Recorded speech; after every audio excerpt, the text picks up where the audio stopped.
এই চারটি শব্দ ছোট হতে পারে, এর ক্ষমতা পাওয়ার কিন্তু অনেক বেশি।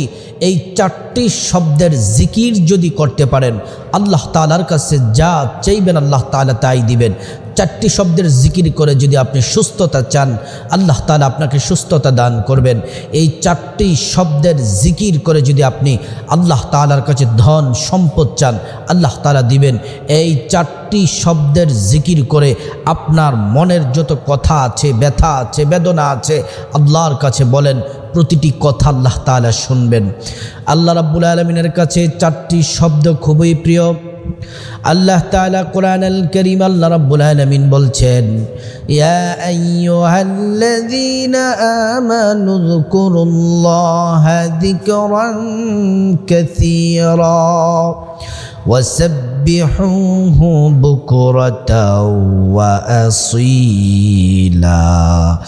আল্লাহ তাআলা বলছেন, হে ঈমানদারেরা, ইয়া আইয়ুহাল্লাযীনা আমানু, হে ঈমানদারেরা, উযকুরুল্লাহা যিকরান কাসীরা, অধিক পরিমাণে তোমরা বেশি বেশি করে আমি আল্লাহর জিকির করো, আমি আল্লাহ তাআলাকে স্মরণ করো। ওয়াসাব্বিহুহু বুকরাতাও ওয়া আসীলা, সকাল সন্ধ্যায় আমি আল্লাহ তাআলার নাম স্মরণ করো, পবিত্রতা বর্ণনা করো, প্রশংসা করো, তাসবিহ পাঠ করো, জিকির আজকার করো। আল্লাহ রাব্বুল আলামিন সূরাতুল বাকারার মধ্যে আল্লাহ তাআলা বলছেন, ফাযকুরুনি আযকুরুকুম ওয়াশকুরুলি ওয়ালা তাকফুরুন। আল্লাহ তাআলা বলছেন, ও বান্দা বান্দিরা, তোমরা আমি আল্লাহকে স্মরণ করো, আমি আল্লাহ তাআলা তোমাদেরকে স্মরণ করব।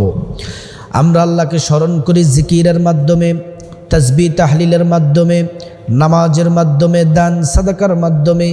আল্লাহ তাআলার বিধানগুলা পালন করে, হুকুমগুলা পালন করে আমরা আল্লাহ তাআলাকে স্মরণ করি। সুবহানাল্লাহ। আর দয়াময় আল্লাহ তাআলা আমাদেরকে স্মরণ করার মাধ্যমটা ভিন্ন। আল্লাহ আমাদেরকে স্মরণ করেন সাহায্য করে, আল্লাহ আমাদেরকে স্মরণ করেন বিপদ দূর করে, আল্লাহ আমাদেরকে স্মরণ করেন গুনাহ মাফ করে, হায়াতের মধ্যে বরকত দিয়ে, রিজিক দিয়ে, ক্ষমা করে দিয়ে, জাহান্নামী মানুষগুলাকে পূত পবিত্র করে জান্নাতের উপযুক্ত করে আল্লাহ তাআলা আমাদেরকে স্মরণ করেন। এজন্য প্রিয় দিনী ভাই ও বোন, আল্লাহ তাআলার জিকির করতে হবে, চারটি শব্দের জিকির।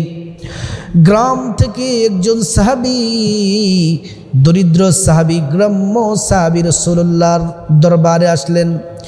আল্লাহর হাবিব সাল্লাল্লাহু আলাইহি ওয়াসাল্লামকে এসে সালাম দিলেন, ওগো আল্লাহর নবী, ওগো আল্লাহর রাসূল, আপনি আমাকে কিছু শিক্ষা দেন যেইগুলা পড়লে আল্লাহ তাআলা আমার প্রতি রাজি এবং খুশি থাকবেন।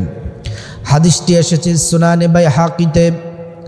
রাসূলুল্লাহ সাল্লাল্লাহু আলাইহি ওয়াসাল্লাম বললেন, তাহলে তুমি চারটা শব্দের জিকির করবা, সুবহানাল্লাহি ওয়ালহামদুলিল্লাহি ওয়ালা ইলাহা ইল্লাল্লাহু ওয়াল্লাহু আকবার। এটা তুমি বেশি বেশি পড়বা, যখনই অবসর থাকবা তখনই পড়বে, বাড়িতে থাকলে পড়বে, মাঠে ঘাটে থাকলে পড়বে, ক্ষেত খামারে কাজ করতে গেলেও জিকিরগুলা করবে।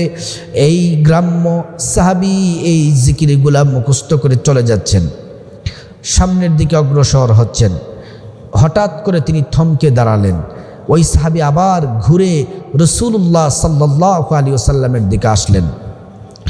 নবীজি কাইসা বললেন, ইয়া রাসূলুল্লাহ, ইয়া হাবিবাল্লাহ, আপনি যে আমাকে এই জিকিরগুলা শিক্ষা দিলেন, এই জিকিরগুলা করলে লাভ কি হবে, ফজিলত কি, আমাকে বলে দেন।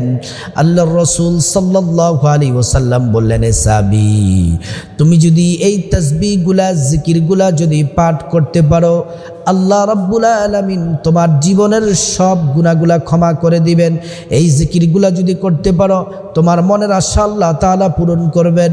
এই জিকিরগুলা যদি করতে পারো, মহান আল্লাহ রাব্বুল আলামিন সব থেকে বেশি খুশি হন।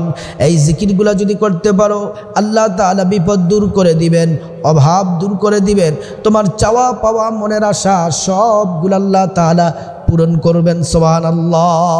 এই চারটি শব্দের জিকির যদি আপনি করতে পারেন, আল্লাহর হাবিব সাল্লাল্লাহু আলাইহি ওয়াসাল্লাম বলছেন, তোমরা বেশি বেশি করে পড়ো সুবহানাল্লাহ, আলহামদুলিল্লাহ, আল্লাহু আকবার, লা ইলাহা ইল্লাল্লাহ, এই জিকিরগুলা বেশি বেশি করো।